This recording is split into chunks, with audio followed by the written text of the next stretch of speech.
This episode is brought to you by Kia's first 3-row all-electric SUV, the Kia EV9, with available all-wheel drive and seating for up to 7 adults, with a 0 to 60 speed that thrills you 1 minute and available reclining lounge seats that unwind you the next. Visit kia.com/EV9 to learn more. Ask your Kia dealer for availability. No system, no matter how advanced, can compensate for all driver error and or driving conditions. Always drive safely. Between the kids being home and hosting, everything in our house gets used up in summer. With Instacart, I can save money by stocking up on all my favorite summer brands. I save time by getting everything delivered in as fast as an hour. And I save myself a sink full of dirty dishes by stocking up on paper plates for the annual summer cookout. Save more on summer essentials? Spend more time enjoying summer. Add summer to cart. Download the app to get free delivery on your first 3 orders. Offer valid for a limited time. Minimum $10 per order. Additional terms apply. Welcome to the Human Capital Innovations Podcast. We're your source for personal, professional, and organizational growth and development, where we share original research, explore industry trends, and interview executives and thought leaders from across the globe. We hope you join us often for practitioner-oriented content around all things related to leadership, HR, talent management, organizational development, and change management.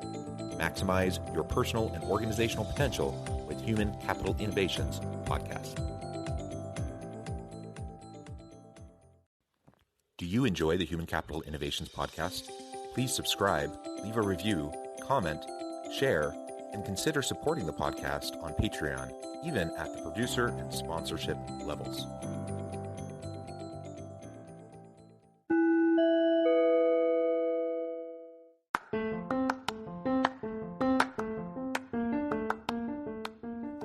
Welcome to the Human Capital Innovations Podcast. In this HCI podcast episode, I talk with Catherine Hutchison and Dan Hogenkamp about team culture and what it's like to be a small organization that drives innovation within a larger company.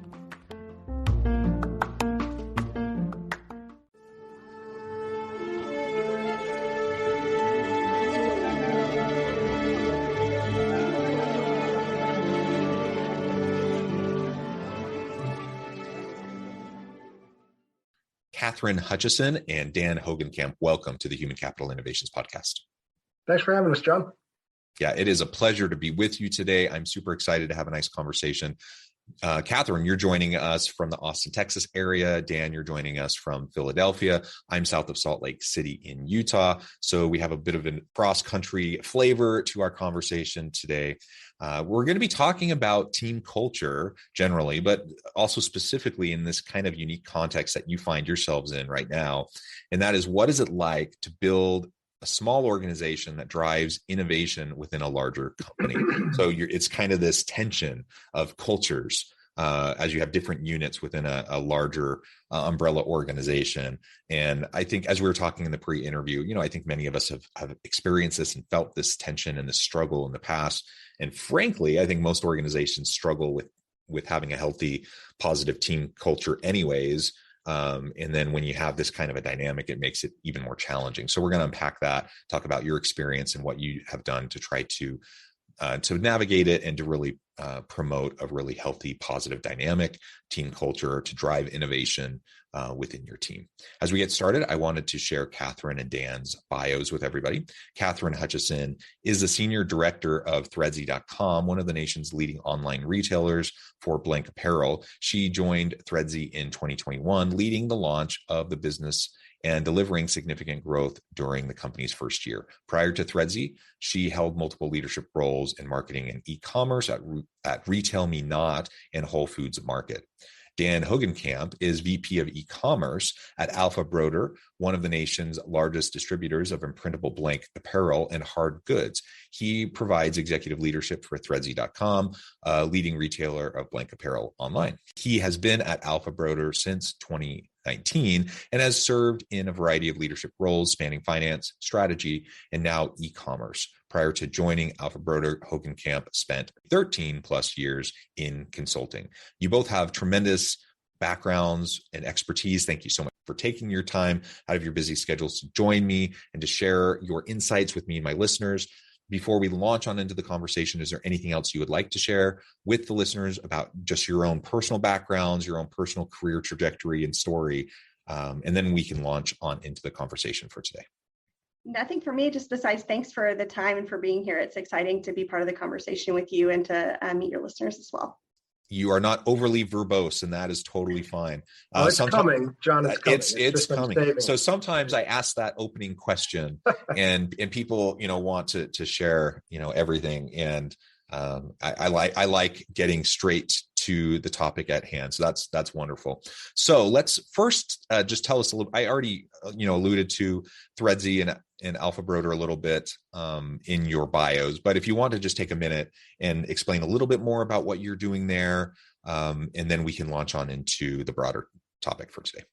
Yeah, so Threadsy was founded in Austin, Texas in 2021. And our mission is to help people who need to buy blank clothing for their businesses or for events or maybe projects they're doing at home, but they're not a great fit for the traditional wholesale buying model, or rather that wholesale buying model isn't a good fit for them. So we help small businesses, makers, home crafters get wholesale apparel in like big quantities at affordable prices without that friction and overhead that's part of a traditional wholesale buying model. So to shop Threadsy.com, folks just shop online from our catalog of 70,000 plus products. They get wholesale pricing, they can check out with their credit card, and we deliver the clothes to them like either the next day or usually 2 days. So there's no order minimums, no long sales cycles, and we really came about because our parent company, Alpha Broder, saw that there was this big unmet need. Otherwise, people were maybe buying from a big box store or a big online marketplace and paying much, much more than they needed to for these clothes and the supplies for their businesses.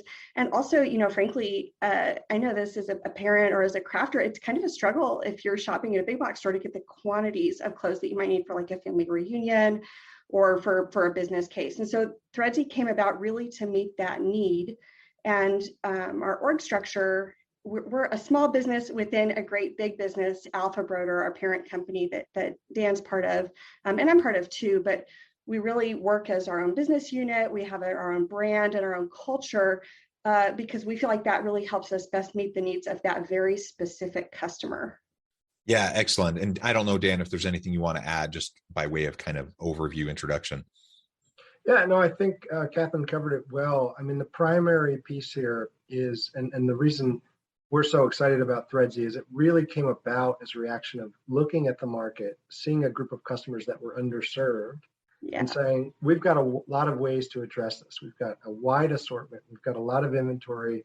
Alpha Broder has really significant kind of logistical prowess in terms of getting goods places. And it's like, well, this would be a huge benefit to that kind of customer who, again, as Catherine said, is kind of, they've moved past retail, right? It's not a great solution for them to go into their local craft store and buy 12 shirts or 15 shirts, but they're not quite at that level where they're buying, by the carton or by the case, which is kind of more that distributor model. And so for me, it's one of the things I think I'm most proud about Threadsy, and we'll get into more of it, I think, is that, it really did come about seeing the need that our customers had and saying, how can we kind of bring our capabilities as a large organization to bear to really address that? And it's going really well. And looking forward to talking about it more with you for sure. Yeah, excellent. That's great context. So now let's really dive on into what it looks like and what it feels like to be essentially a startup within a much larger parent company. Yeah, so I guess there's a couple of things. Catherine can probably handle the what it feels like a little better than I can possibly. I mean, for us, there were a couple of things that were really important. And again, with a large company that's very well established, I mean, obviously, a lot of kind of rigor has been put into developing processes. And we're a logistics company, Alpha Broder at heart, and a fulfillment services company. And so, there's very well-defined processes, and these things have to work all of the time. And so it's not an environment where you want to be doing things that could be potentially disruptive because you have this large customer base that relies on this kind of clock is always ticking, the machine is always running kind of paradigm. With Threadsy, though, it's a little different, and we wanted to kind of give the team space to innovate, space to trial, space to try things that may or may not work the first time. And so what was interesting for us, I think, was you take that need to innovate, that need to be agile, and you put it in the context of a company who really needs to be rock solid all of the time. And you kind of have this potential for challenges. And so one of the ways that we addressed that was to really structure Threadsy as its own business unit. And that's, it's got a complete reporting structure that rolls up to Catherine. There aren't any kind of slash or dotted lines where we have folks that are kind of living in multiple worlds within the org, right? These are Threadsy folks as much as they're Alpha Broder folks, but their day job is, all Threadsy all the time, and they report up to Catherine. And I think that was important. We also made some really key decisions around proximity, right? And Threadsy has its own office in Austin, and that's there's some challenges with that I think we'll talk about in terms of broader connectedness and all those kind of things. But the benefit of it is you really create an environment where the folks that are on the ground there at Threadsy do have, in many ways, this kind of real startup vibe, startup experience, with the benefit of you're a startup with, all the resources of what is a very large company kind of behind it. So, Catherine, I'm curious on your thoughts on that, but that's kind of how we did just from a setup structurally. How do we answer the question of maintain all the things that make us a good fit to address the space, but leave room for the kind of culture of innovation that we needed to have at Threadsy?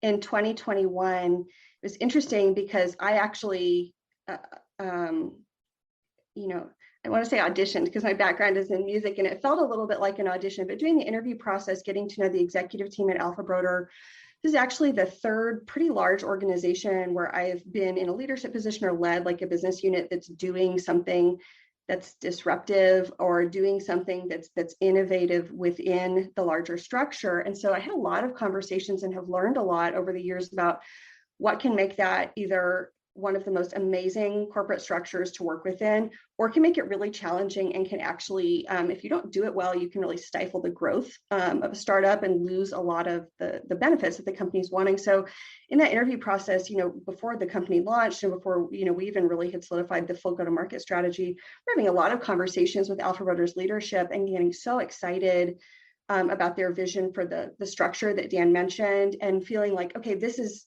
really somewhere where this business can grow and be successful and not only meet the needs of our customers. We're incredibly passionate about that, but I really see a core mission for us inside Alpha Broder and inside the company is we can be a sandbox and a place to test and iterate, find new technologies, find new ways of doing things that then we could consider that maybe in service of the larger company, right? We can try things and fail fast or find quick wins that then could roll out to the broader company or, provide a learning to the larger company. And I think that's, sometimes everyone says at a big company, oh, we really want innovation.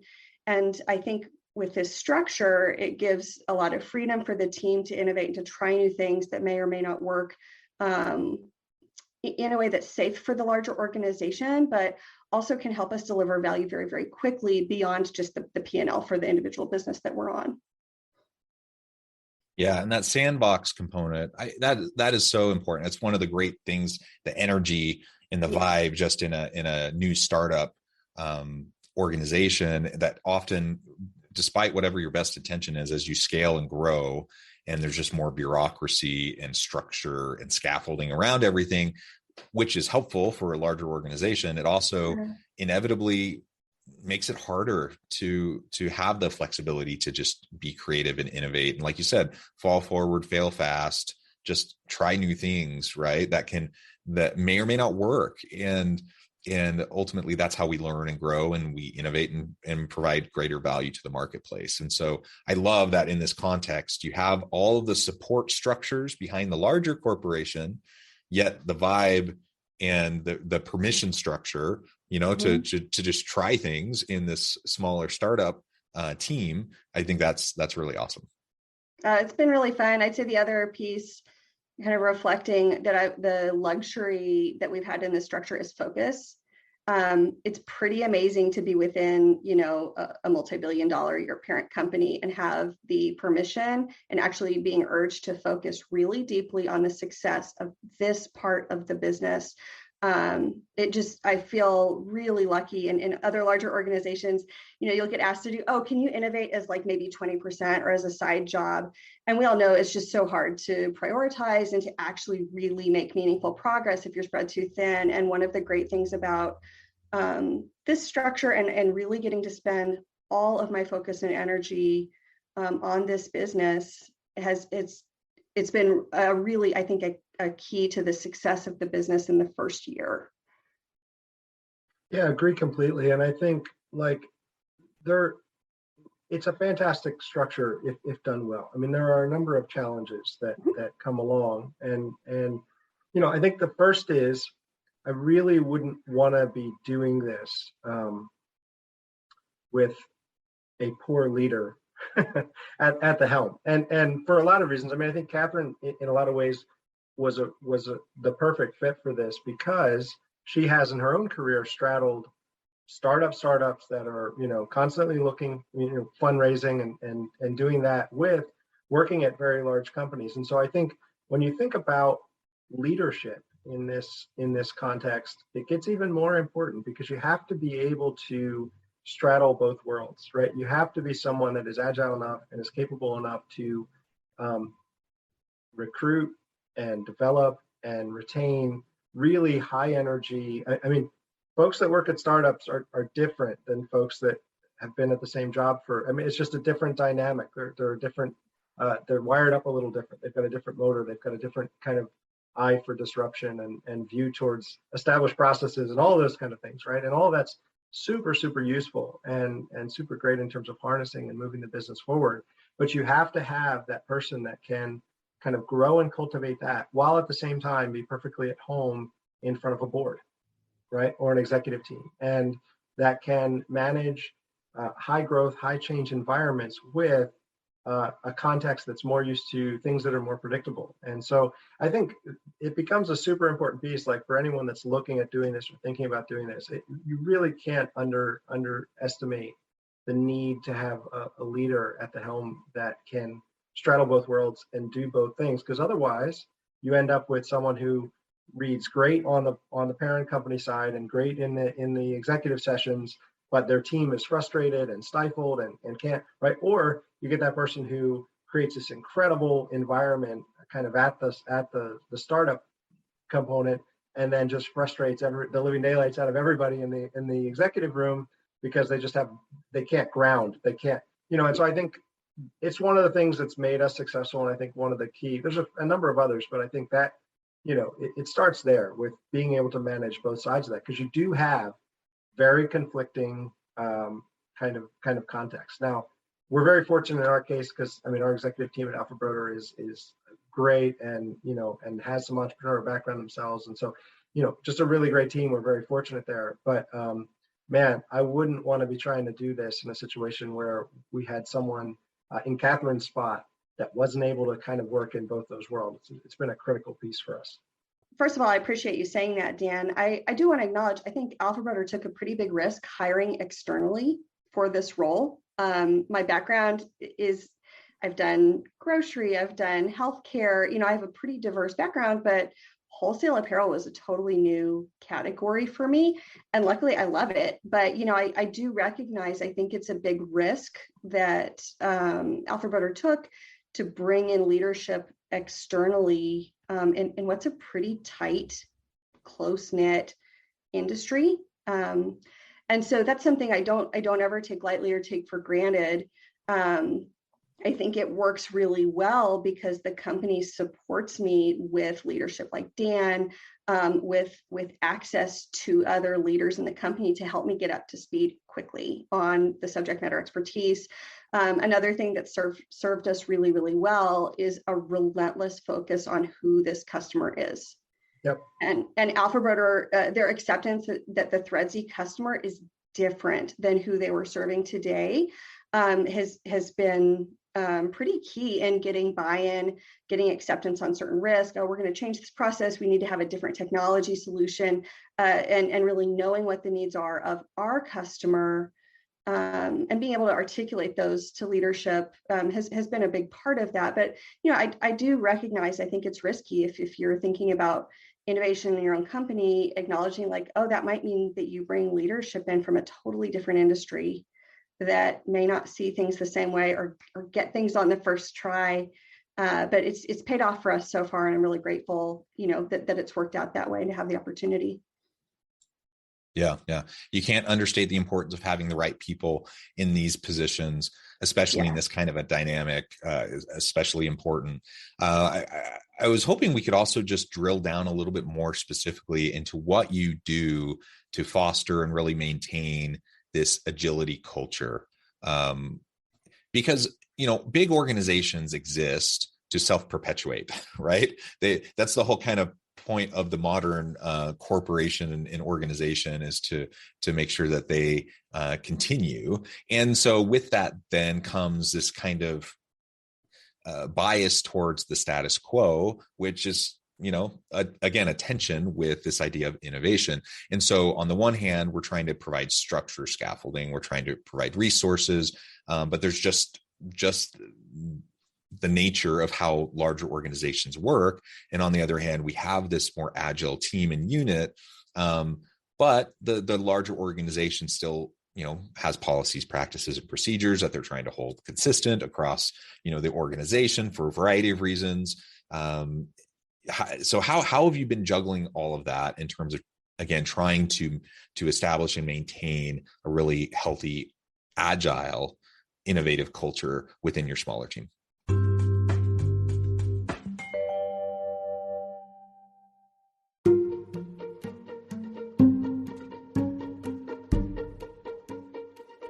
Welcome to the Human Capital Innovations Academy. Courses, micro-credentials, and certificates to upskill and reskill for the future of work.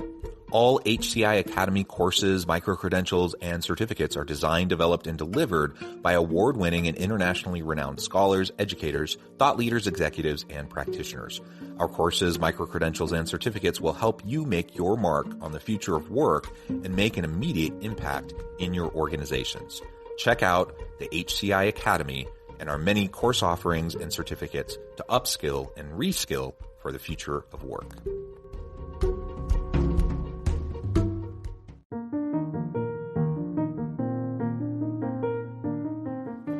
Check out our new weekly LinkedIn newsletter, Alchemizing Human Capital, exploring industry trends via original research and interviews with executives and thought leaders from across the globe.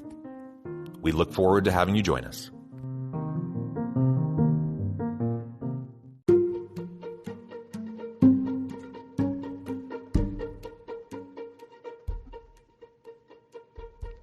Check out Human Capital Innovations magazine, Human Capital Leadership. Human Capital Leadership is a free, interactive e-magazine with the mission to help individuals, leaders, and organizations find innovative approaches to maximize their human capital potential. We publish issues quarterly in August, November, February, and May. Take a look at the latest issue and let us know what you think.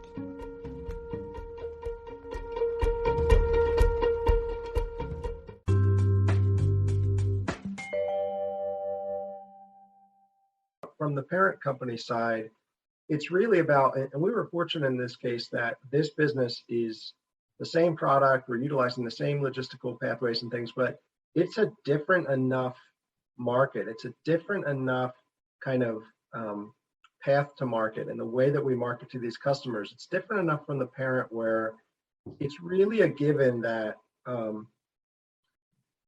we're not going to do things the same way at Threadsy that we would do at Alpha Broder, right? And so that helps. Like if it was closer and it was more like, well, you could take our techniques and apply them, that could be something that could stifle that. But really, I think there's a recognition that like, this is a different way that we need to tackle that. And so having that recognition, I think, gives a lot of space right from jump to the Threadsy team to kind of really go about it the way that they can see is going to be most effective. I think the other piece is like we have a lot of accountability in our organization, and the accountability is around how are we doing relative to plan. And once you get under that, it's like, well, we want to do this, we want to do that, no problem, right? And it's I think a really effective way to not be trying to micromanage the activities of Threadsy from the parent company, but saying like, here's the plan, here's where we're trying to get to, and there's a lot of accountability around that. And Catherine and I talk about the plan on an almost daily basis, like we, and so there's that, and that's the piece of accountability I think that we managed to, as an organization, Threadsy, really demonstrate that we care about, that we're pushing towards, that we're focused on. And once you demonstrate that, it's like, okay, cool, guys, then go do what you want to do and let us know, how we can support. And so for me, I think from a structural standpoint, those are two kind of good tips there. And the first is that you, the big one mainly, I think, is like, make accountability the right thing that doesn't restrict the activities underneath. You know what I mean? Like, make it as high level as you can and build a culture where there's enough trust on both sides of that equation to say, we know you care about the things we care about. We know you're driving towards the things that we want to drive towards. Now go do it however you want, really. Catherine, I don't know. I think that's my perspective. I agree with that. I think for how that looks in terms of day to day, when we're running the business, as a leader, you have to listen and pay attention to what matters to your parent company. So like, what are the KPIs that are most important for us? Top line revenue is king. And then we also have some kind of secondary important to hit figures as part of our 5 and long-term plans that we talk about daily. Not just me and Dan, but everyone at every level of our small team is familiar with what the business KPIs are that matter, that we need to hit. And we're pretty focused on making sure people understand how their contributions matter to hitting that plan.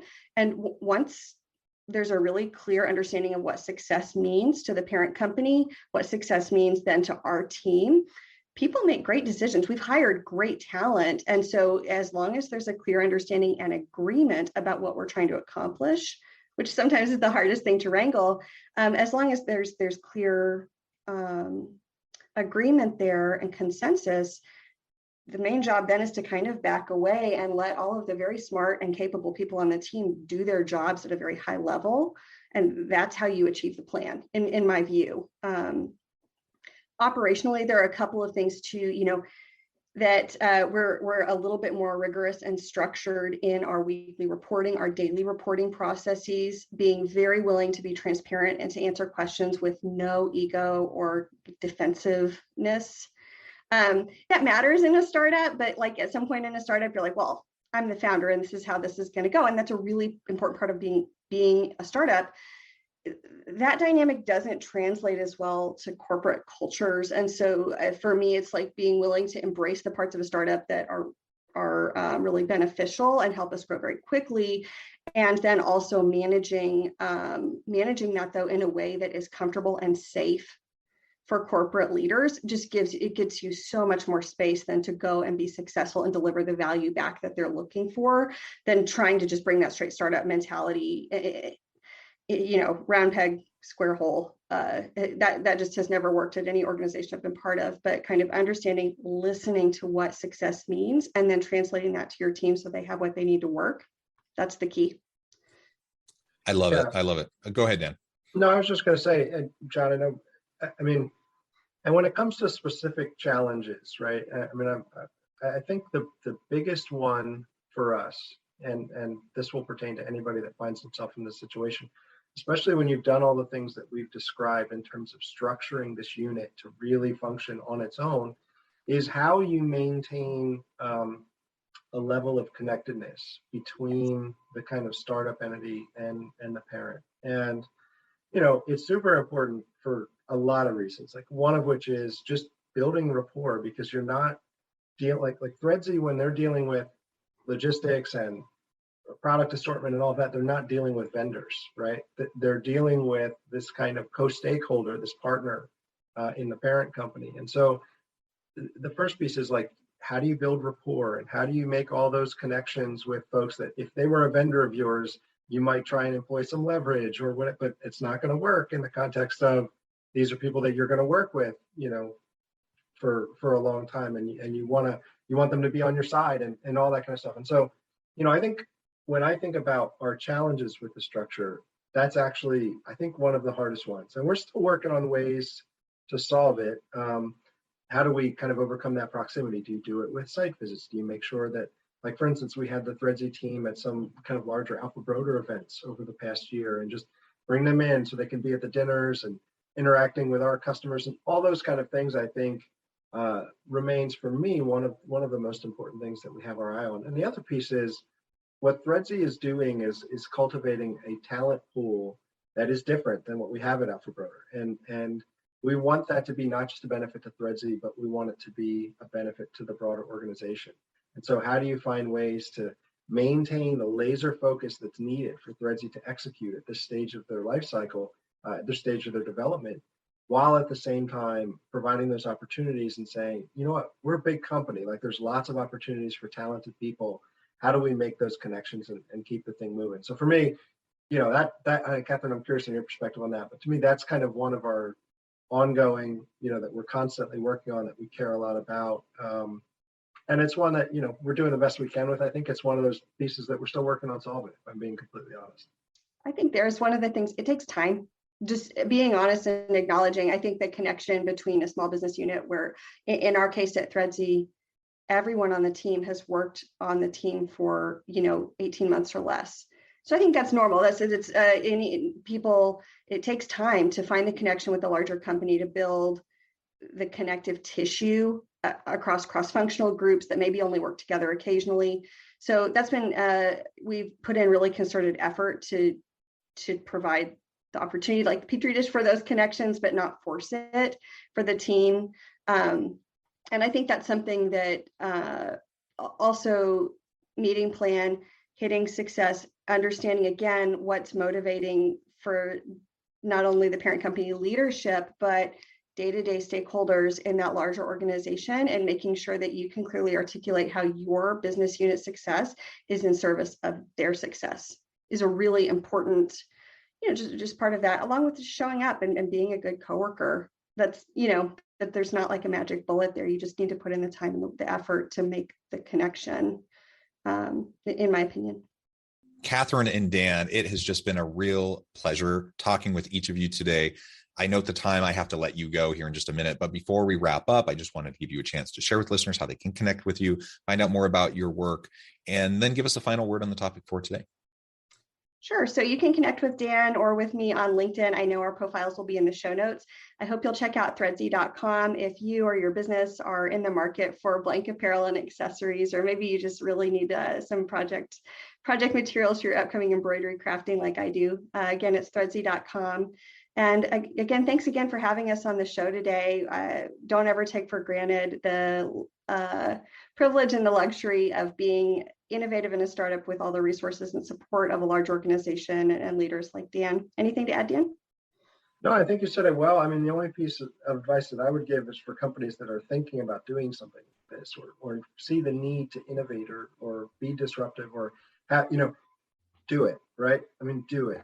And I think some of the things we've talked about there might be ways to do it that are better and more effective than others in terms of how you structure it, how you think about it, the things that you have to be deliberate about. But I mean, take the chance, move forward with opportunities like this. And I think what you'll find on both sides, on the parent company and the startup company, is that it can be a really rewarding, mutually beneficial, and like really impactful kind of relationship and process. And it's one that I think, is proven to be really, really good, both for Alpha Broder and the folks on the Threadsy team. And, we're excited about what looks like a very bright future for both sides of that equation. So again, John, really appreciative of you having us on, and great to talk about it. And yeah, threadsy.com, check it out. Wonderful. Thank you both so much. It's been a pleasure. I encourage listeners to reach out, get connected, find out more about what Catherine and Dan can do for you. And as always, I hope everyone can stay healthy and safe, that you can find meaning and purpose at work each and every day. And I hope you all have a great week.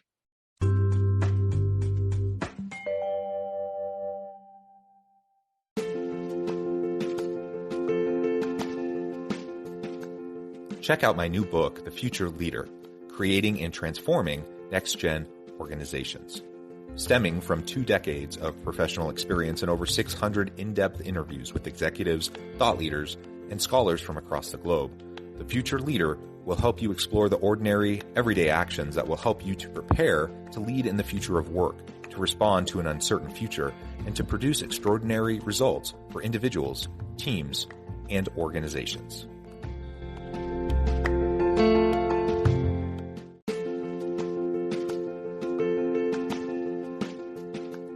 Bluer Than Indigo Leadership, the journey of becoming a truly remarkable leader.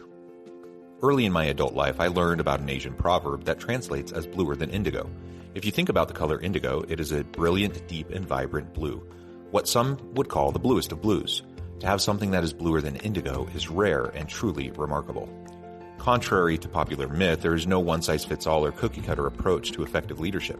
There is no silver bullet, no secret sauce, no go-to model that will solve all of your problems.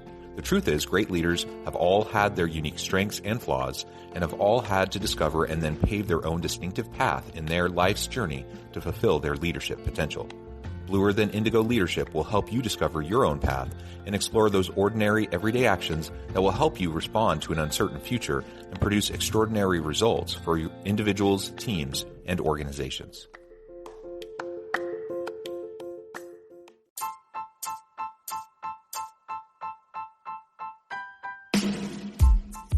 The alchemy of truly remarkable leadership.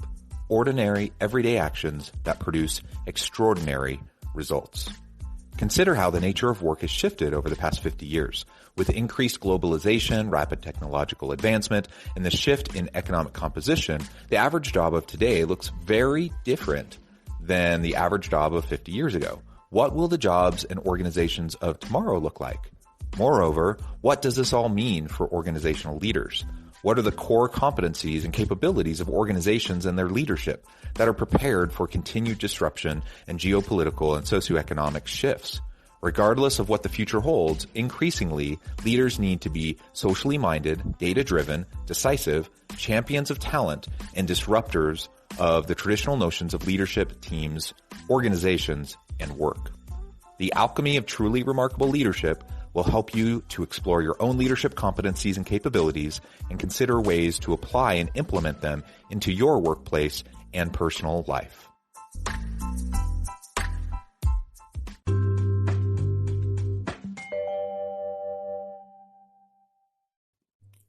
Thanks again for joining us for this episode of the Human Capital Innovations Podcast.